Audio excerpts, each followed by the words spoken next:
Yo, what's up, everybody? Ransom Reviews. Just finished watching the Celtics' final preseason game.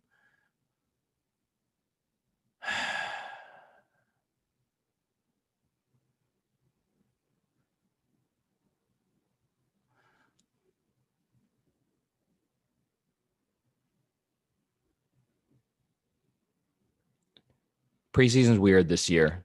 Only 2 games, no summer league, and it shows. That being said, if you're the Brooklyn Nets and you have Kyrie and Kevin Durant, you don't really need to worry about scheme and whether everybody knows where to be and what they're doing. You just give the ball to two superstars and you're fine. Unfortunately, Tatum and Brown are not those players now, and who knows if they ever will be. Before I go through the laundry list of all the horrible things I have to say about this team and our future, let's say some nice things. Okay. Jalen looked okay in this game. He looked okay. Had a couple of nice drives to the basket. Jason Tatum looked like he lifts weights. He looks stronger. Whatever that means in the scope of playing basketball, I don't know, but his body looks nice. All right, that's it. I think that's all the nice things I have to say. Well, okay, one more. Our 2 rookies that we drafted this year don't look terrible, which is something because I'm going to have a lot of bad things to say about the rookies we drafted last year. So that being out of the way, everything else I have to say is bad. This team is not good. They are not even remotely good. Now, could they be good towards the middle of the season when we get Tristan Thompson into the run of things and Kemba Walker is back? Yeah, we could be competitive then, but I'm telling you, from what I've seen, and I know it's just 2 preseason games, but you can't just say that these are just preseason games. These are meaningless, whatever, because in a handful of days, we play the Milwaukee Bucks. And I'm telling you, from what I've seen, we're going to get thrashed. And if you look at our schedule for the start of this season, it is brutal. There is a real possibility of us starting 2-7. And that's not even being doom and gloom. That's incredibly possible. So temper your expectations for this year. Without Kemba, it puts a lot of pressure on Jalen and Jason. And from what we've seen in the 2 preseason games, they're just not ready. Now, I do think they will be someday. You know, they're still really, really young, but they're just not ready yet. And unfortunately for them, they have to do everything because we have nobody else. Smart is going to have an increased load this year. He's going to be taking more shots, which nobody is ever happy with outside of Smart. And so far, he's looked really terrible in the preseason. All of the rookies that we've drafted last year are garbage. I'm sorry, but Grant Williams is 4 feet tall and has a 2-inch vertical, and I just can't see what he brings to the table other than like he doesn't do a lot of things wrong. I didn't know that was a skill that got you into the NBA, but I just don't see anything from him. Taco Fall, we saw a little bit of in the first preseason game. Fine. I love Taco as a human. I still don't ever think he's going to be an NBA player. Robert Williams has had all kinds of opportunities in these last 2 games to show that he has evolved into a better player, and he looks like the exact same player that he's been for the last 2 years, 3 years. At least he's healthy for now.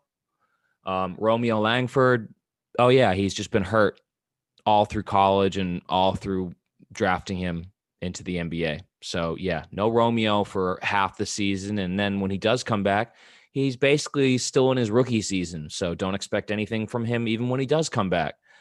Carson Edwards is one of the worst basketball players I've ever seen.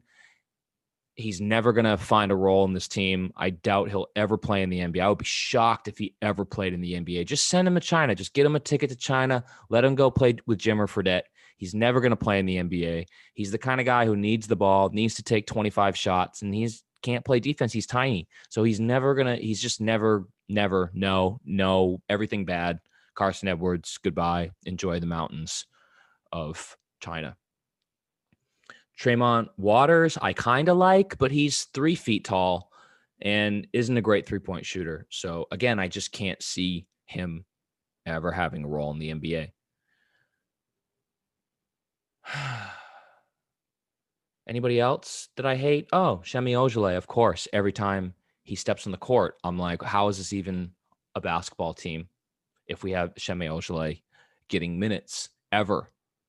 I don't care how good he is in practice. Brad Stevens, I hope you're watching this. Nobody cares how good Shemi Ojale is in practice. To quote Allen Iverson, practice? We talking about practice, not the actual game. Practice? Have you ever seen Shemi Ojale do anything in a game besides be okay defensively and have no idea what to do other than that? It's not a bicep curling contest, Brad Stevens. Get Shemi Ojale out of here. I still can't wrap my head around how we traded Desmond Bane, the 30th pick in this draft, who looks good so far in Memphis, for future conditional second rounders. Basically nothing. Basically gave him away because we didn't have roster space because we wanted to keep Shemi Ojale on the roster. So yeah, we're going to be playing the Milwaukee Bucks in a handful of days, and there's a real possibility that Javonte Green is one of our starters. That's how bad this team is right now. In my latest power rankings, I have the Celtics as the 6th best team in the East, and that honestly might be generous the way things are looking right now.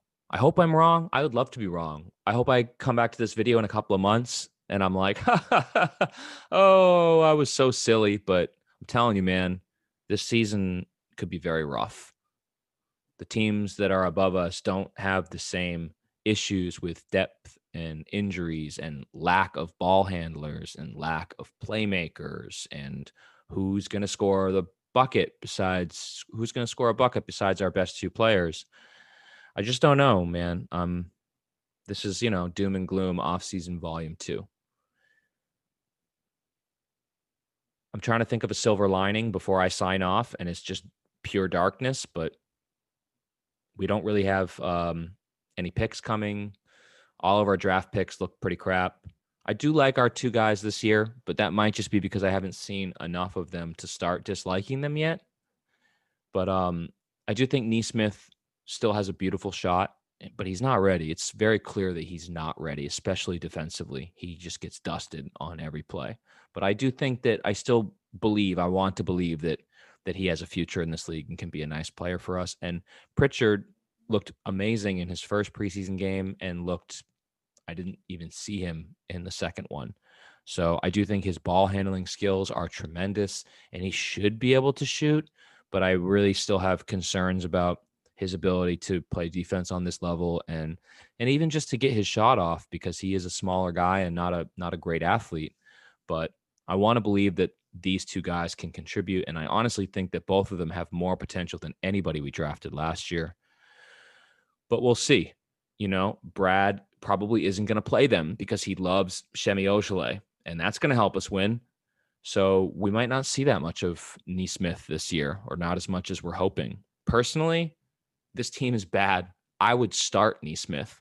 I would put him out there in the starting rotation to help space the floor, give him some easy shots because they won't be targeting him, and just, trial by fire. Let's see what we have, because running out Javonte Green, running out Shemi Ojale, I don't know how this is helping us.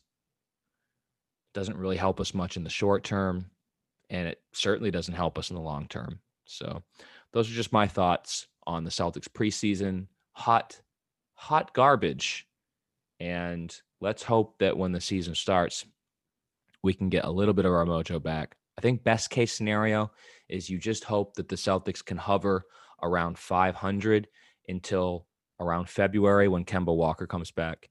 And you just hope that Kemba is even 80% healthy. Kemba Walker will at least help with the ball handling and the scoring and help alleviate some of that stress on the Jays. And hopefully that will make us a better team. But banner number 18 this year, I think the saddest thing is that we're probably going to be worse than the Brooklyn Nets, which just hurts me deep down into my soul. But that's all the thoughts I have on the Celtics preseason. The season starts very, very soon, and I'll have more basketball stuff to share with you then. Enjoy the holidays. I'd say the number one thing to do this holidays to enjoy them is to not think about the Celtics for a few days. That's what I'm going to do. I suggest everyone else take a break as well. And I'll see you next time on Ransom Reviews.